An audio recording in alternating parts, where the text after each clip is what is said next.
Assalamualaikum warahmatullahi wabarakatuh. Bismillah, alhamdulillah, wassalatu wassalamu ala rasulillah, la hawla wa la quwata illa billah, amma ba'du. Kakak-kakak mabikus yang dimuliakan Allah, kakak-kakak pembina pramuka yang dirahmati Allah, beserta hadirin hadirat rahimakumullah. Ada seorang sahabat Rasulullah bernama Sa'labah bin Hatib al-Ansyari. Beliau ini seorang yang taat sekali beribadah. Beliau seorang yang miskin, tetapi kemiskinannya tidak mengurangi sedikit pun kekuatan ibadahnya.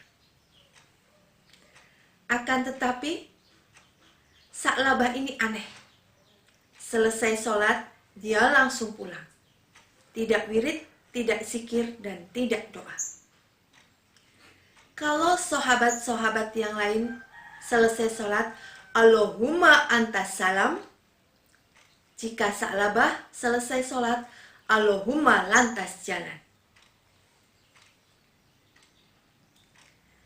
Hingga suatu ketika ditegurlah Sa'labah oleh Rasulullah. Hai Sa'labah, labaika ya Rasulullah. Macam orang munafik saja kau ini. Selepas sholat, kau langsung pergi. Apa kau tidak betah di masjid ini? Ataukah kau anggap tidak penting doa dan zikir itu?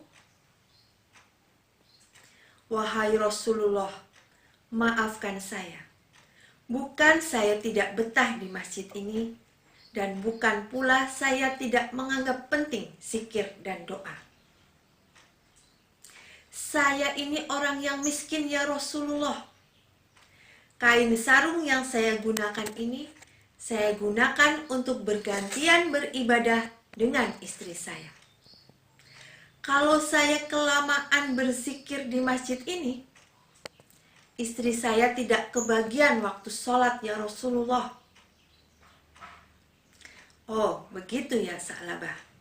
Ya, lantas bagaimana Sa'labah? Doakan saja saya ya Rasul, supaya saya menjadi kaya. Kau kan seorang Rasul. Doa seorang Rasul tidak pernah meleset. Hai Sa'labah, kau orang Islam? Ya Rasul. Siapa panutanmu sebagai seorang Islam? Ya baginda ya Rasulullah. Kau lihat saya kaya? Tidak. Lantas, mengapa kau minta kaya? Pulanglah kau Sa'labah. Baiklah Rasul. Akhirnya, Sa'labah pun pulang ke rumahnya. Dan hari kedua, Sa'labah bertemu kembali dengan Rasulullah. Bagaimana Sa'labah? Sudahlah Rasul, doakan saya supaya saya menjadi kaya. Hai Sa'labah, qalilu yufi khairum min kasirin yulfi. Sedikit bagimu kamu bersyukur, itu jauh lebih baik Sa'labah, daripada banyak kau tak mampu mengembannya. Begitukah ya Rasul? Ya, pulanglah kau Sa'labah. Sa'labah pun pulang ke rumahnya. Dan dia pikir-pikir di rumah. Akhirnya hari ketiga, dia bertekad bulat menemui Rasulullah kembali. Bagaimana Sa'labah? Ya Rasul, syukur sih syukur. Tapi kalau kain sarung yang saya gunakan untuk ibadah selalu bergantian dengan istri saya, bagaimana saya bisa bersyukur ya Rasul? Sudahlah, doakan dan mintakan saya pada Allah agar saya menjadi kaya. Kalau saya kaya nanti, beres semuanya.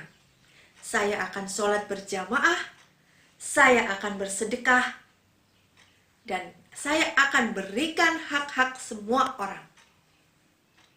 Didesak sedemikian rupa, Rasulullah pun mengangkat kedua tangannya mendoakan Sa'labah.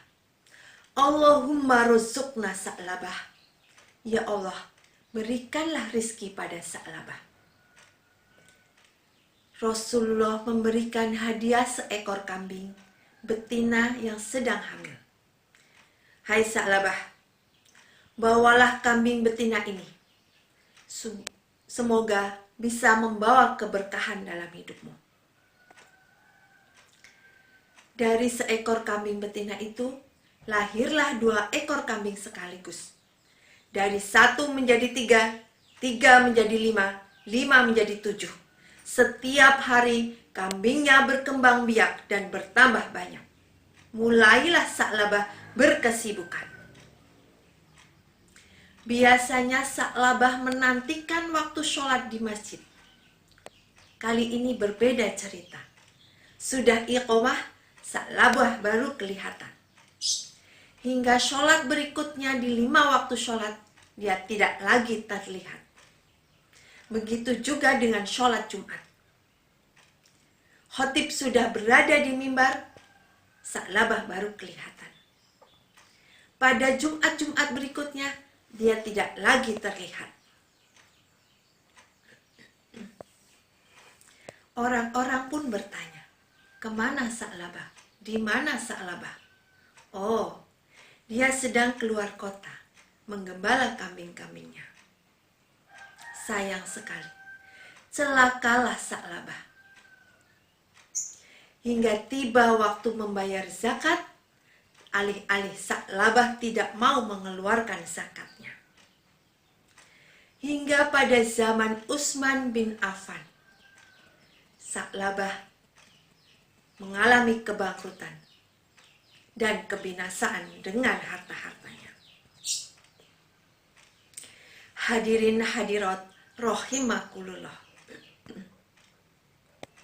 Riwayat ini adalah sebuah potret seorang Sa'labah ketika diuji dengan kemiskinan, dia lulus. Tetapi manakala dia diuji dengan kekayaan, dia gagal berantakan. Saat miskin, dia menjadi hamba Allah. Ketika kaya, dia berubah menjadi hamba harta. Sikap ini mencerminkan sikap tidak istiqomah, tidak mampu, tidak mempunyai pendirian yang teguh, tidak mempunyai pendirian yang tetap dalam menjaga nilai kehambaannya di hadapan Allah. Hadirin hadirat rahimakumullah.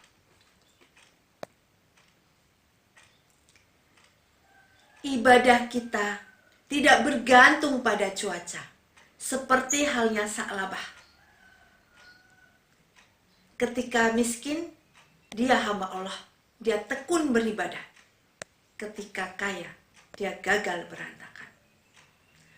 Oleh karena itu, penting bagi kita menjaga sikap istiqomah untuk tetap konsisten dan konsekuen sebagai hamba Allah dalam berbagai situasi dan dalam berbagai keadaan, sehingga nilai kehambaan kita menjadi nilai yang istiqomah. Hadirin hadirat rahimakumullah.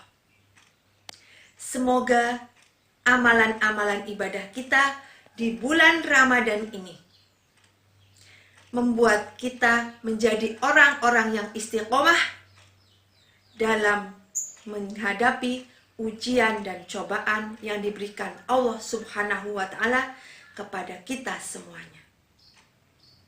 Hadirin hadirat rahimakumullah. Demikian yang dapat saya sampaikan, semoga bermanfaat. Mohon maaf atas segala kekurangan. Usikum wa nafsih bitaqwallah. Wassalamualaikum warahmatullahi wabarakatuh.